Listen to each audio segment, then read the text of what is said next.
The news is a medium in which people can get up to date with stories from around the world.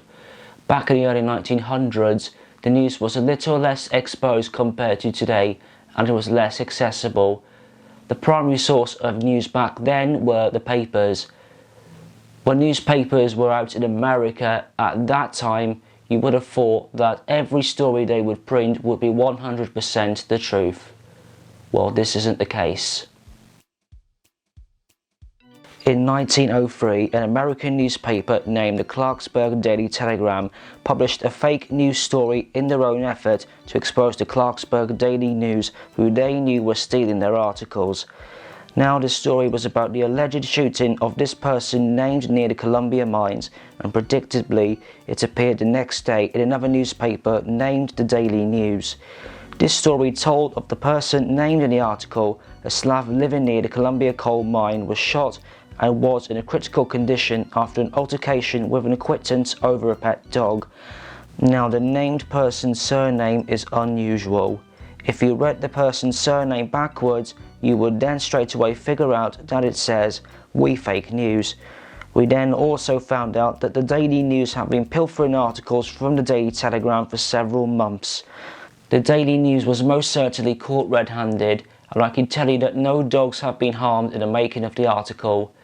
Now that you saw the title of the documentary, you may wonder, why have tabloid newspapers treated benefit claimants badly?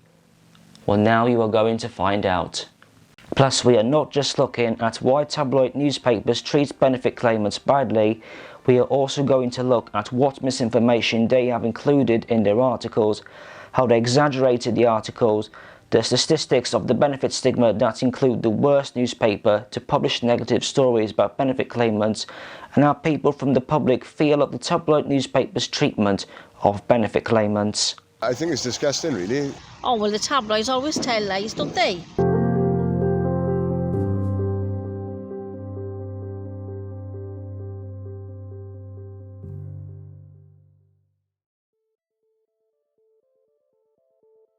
The daily tabloid newspapers.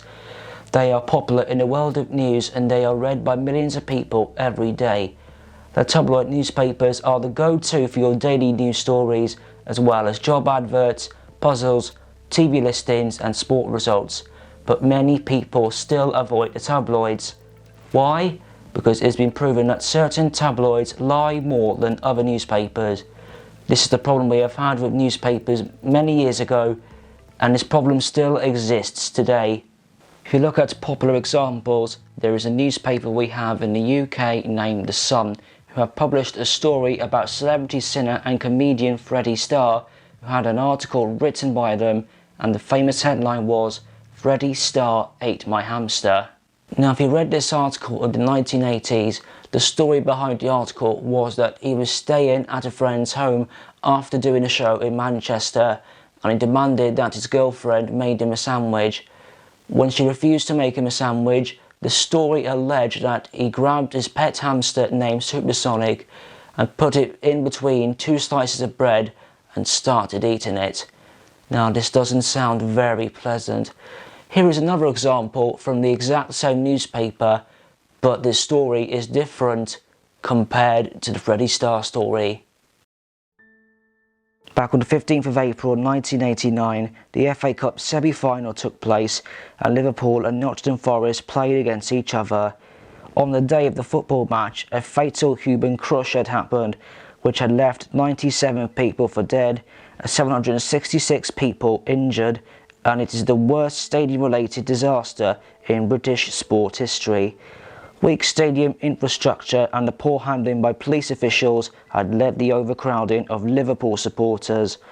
After the human disaster had happened, the police had given the blame to the Liverpool fans who were in attendance, accusing them of being drunk hooligans.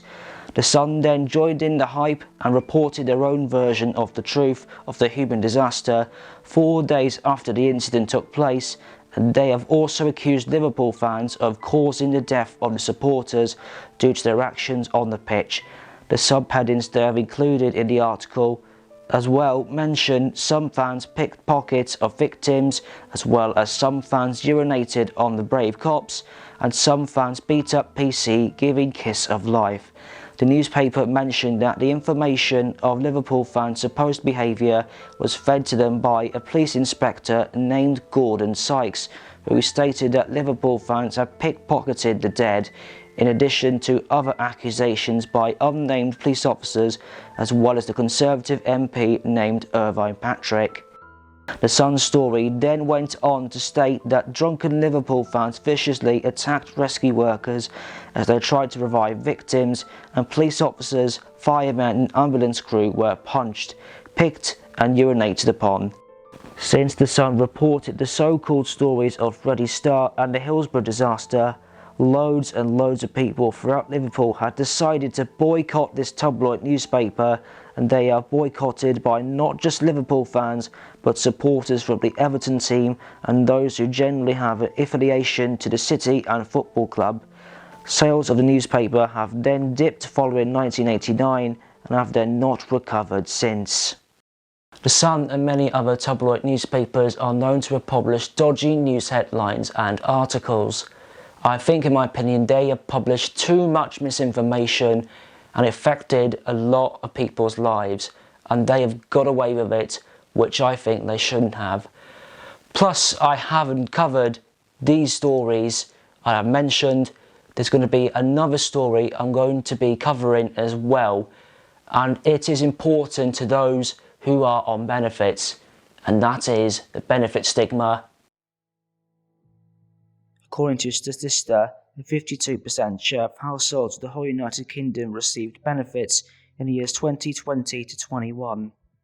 Before the coronavirus pandemic, the amount of fraud in the benefit system was at a percentage of 1.4% of total benefit payments. During the pandemic, the percentage more than doubled to 3%, according to DWP.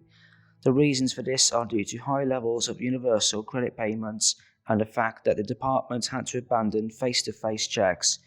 If we look at the increase of the total rate of fraud in the system, 1.6%, this equates to £3.39 billion of fraud that is attributable to COVID-related effects. Overall, the total amount of fraud in the benefit system is estimated by DWP to be £6.35 billion. However, this figure is before anything is recovered by the DWP. DWP recovered £0.8 billion in 2021. Although we don't know how much of this is fraud recovery versus error recovery, the percentage of overpayments on benefits caused by error was 0.9%, or £1.9 billion, which equates to 23% of the total figure given for fraud and error. Also in 2020-21, the DWP spent £211.7 billion on all benefit payments. Around £6.3 billion of this expenditure was overpaid due to fraud. This is roughly 3% of the amount spent. The benefit stigma is made up on 3 levels: personal, social, and institutional. Personal stigma would mean a person's own feeling that claiming benefits is shameful. Social stigma would mean the feeling that other people judge claiming benefits to be shameful and to confer a lower social status. And institutional stigma would mean that the stigma that arises from the process of claiming benefits. The benefit stigma is primarily driven by the perception that claimants are undeserving. Key criteria for achieving a deserving status were needed, and the level of responsibility that claimants were seen to hold for their own situation. We sadly have grown up with a judgmental society. People like to judge other people who have benefits if they deserve them or not. People who genuinely need benefits to live their lives don't deserve to be judged or abused by anyone. And that is what I think as a disabled person. The mainstream media had often been blamed for levels of stigma in the UK. According to analysis from national charity Turn to Us, it was found that in national newspapers from 1995 to 2011, they contain both positive and negative representations of claimants. The content of press stories is indeed skewed towards negative representations. It has also been stated that coverage has been more negative over the early 2010s. We then found out that negative coverage between 2010 to 11 was at about the same level as in the late 1990s, an earlier period of intense media coverage of benefits, and this may not be a surprise to any of you. Tabloid newspapers rely on negative vocabulary, misinformation and the bullying of the benefit claimants to represent in a negative way, and that is not the right way forward for benefit claimants. A lot of them would be quite disgusted with the tabloids' treatment of benefit claimants. These are the examples of negative coverage of benefit claimants in the first 6 years of the 2010s we have found, and they include an October 2013 issue of The Sun, and on the front page it gives you a brief of the story involving a jobless couple who wanted to have a taxpayer-funded home doubled in size after it was agreed by council chiefs agreed to knock through to the house next door. The story also involves the couple's then 14-year-old son, who was blind in one eye, had learning difficulties and didn't go to school. According to a blog site named Same Difference, the disabled son and his parent carers were called scavengers by the national tabloid newspaper. Another example shows an issue of the Daily Mail, and on the front page it gives you a brief of the story about 640,000 people who applied for new benefits for the long-term sick have failed tests to prove that they were too ill to work. This story basically explains about a test which was new in 2010 named the Work Capability Assessment, and the test is very effective at weeding out people who prefer a life on benefits to working. The next example shows an issue from the Daily Express that tells you a brief of the story about 4 million families in the UK, and they were called scavengers by the tabloid paper. It also tells you about 370,000 households where no one has ever worked. And the final example shows an issue from The Sun, and the front page story tells you about a benefits mum who was in her late 20s, confessed to spending £2,000 on 11 presents each for Christmas for her 6 children. She was branded vile and greedy. Also, according to the article, the mother is too ill to work and doesn't care what others think. These examples of negative coverage of benefit claimants do show that the tabloids are giving benefit claimants vile treatment, which isn't what we want to see on the front page of the daily tabloid newspapers. Thankfully, we are getting less and less front page stories of benefit claimants nowadays, which means that they are getting less of the negative treatment from the tabloid newspapers. But that does not mean that the bullying stops at all. Bullying is still a massive problem in the UK, no matter how much bullying there is in each of the tabloid newspapers. I have asked the interviewees who have agreed to be filmed for this documentary on how they felt of the tabloid's treatment of benefit claimants. So how do you feel of the tabloid media's portrayal and the treatment of benefit claimants? I'll be honest with you, I wish a lot of more younger people would work, personally. No, the youngsters, I'd rather get more youngsters and work. If I'm hanging about the roads, I work at town, and if I'm around here, I don't want to work.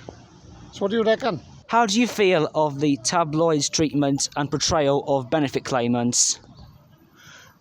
It's very poor. It's very poor. I don't think it's strong enough. How do you feel of the tabloids' treatment and portrayal of benefit claimants? Oh, well, the tabloids always tell lies, don't they? The British tabloids, you can't believe a word they say. And as for benefits, well, as Anthony said, I think youngsters should be made to go to work and make things harder. How do you feel of the tabloids' portrayal and treatment of benefit claimants? I think it's disgusting, really. Personally myself, like I served in the military and everything, and I suffer with mental health issues, and that's why I'm a claimant, but yeah, people just look down their nose at you, because you're on benefits and things. And I think it's just disgusting.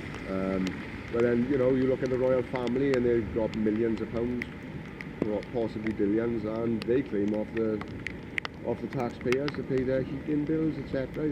So, yeah. Let's have a look at the benefit stigma data about the tabloids' coverage of benefit claimants that we have from Turn to Us. According to the Turn to Us document on the benefit stigma in the UK, the table of percentage of articles with one or more terms from negative and deservingness word lists shows that newspaper The Sun has the highest percentage in all negative articles of 78.3% and also has the lowest percentage in all deserving articles of 38.3%. This table also shows that newspaper The Guardian has the lowest percentage in all negative articles of 35.7%, and the newspaper also has the highest percentage in all deserving articles of 69.2%. The next table shows the percentage of articles with one or more need or disability and negative themes, shows that The Sun has the highest percentage in negative articles of 81.7% and also has the lowest percentage in need or disability articles of 13.3%. This table also shows that The Guardian has the lowest percentage in negative articles of 32.7% and also has the highest percentage in need or disability articles of 55.3%. This next table shows the percentage of articles with one or more terms from negative word lists, shows that The Sun has the highest percentage in the fraud articles of 39% and The Guardian has the lowest percentage in the fraud articles of 21.2%. This table also shows that The Telegraph has the highest percentage in the dependency articles of 21.2% and The Mirror has the lowest percentage in the dependency articles of 6.6%. The last table shows the percentage of articles with one or more terms from negative word lists, shows that all titles of tabloid newspapers have 29.8% of articles that include fraud and 13.7% of articles that include dependency. This line graph shows the negative vocabulary in newspaper articles on working age benefits, consistent titles from 1995 to 2011. In the year 1998, more than 250 articles published by tabloid newspapers included negative vocabulary. In the year 2003, less than 55 articles published by tabloid newspapers included negative vocabulary, and in the year 2010, more than 250 articles published by tabloid newspapers included negative vocabulary. This line graph also shows that in the year 2003, less than 50 articles published by the tabloid newspapers including dependency vocabulary, and in the year 2010 more than 200 articles published by the tabloid newspapers included dependency vocabulary. Also presented in the line graph is that in the year 1999 nearly 600 in all articles published by tabloid newspapers included negative vocabulary. In the year 2004, 100 in all articles published by tabloid newspapers included negative vocabulary, and in the year 2010, more than 550 in all articles published by tabloid newspapers included negative vocabulary. With the data of the tabloids' coverage of benefit claimants I've just shown you, the data may not be surprising to most of you, as the more trashiest the newspaper is, the more negative coverage there will be on benefit claimants. And yes, The Sun is definitely the most trashiest newspaper out there, and the data has also shown that The Guardian is the most trustworthy newspaper when it comes to coverage on benefit claimants. So now you think twice on what newspaper to follow on for benefit claimants, if you read newspapers, that is. The data has also shown that the negative tabloid coverage of benefit claimants got worse in the last decade, and it was quite bad in the late 1990s. So most of you may have been around that and experienced that problem.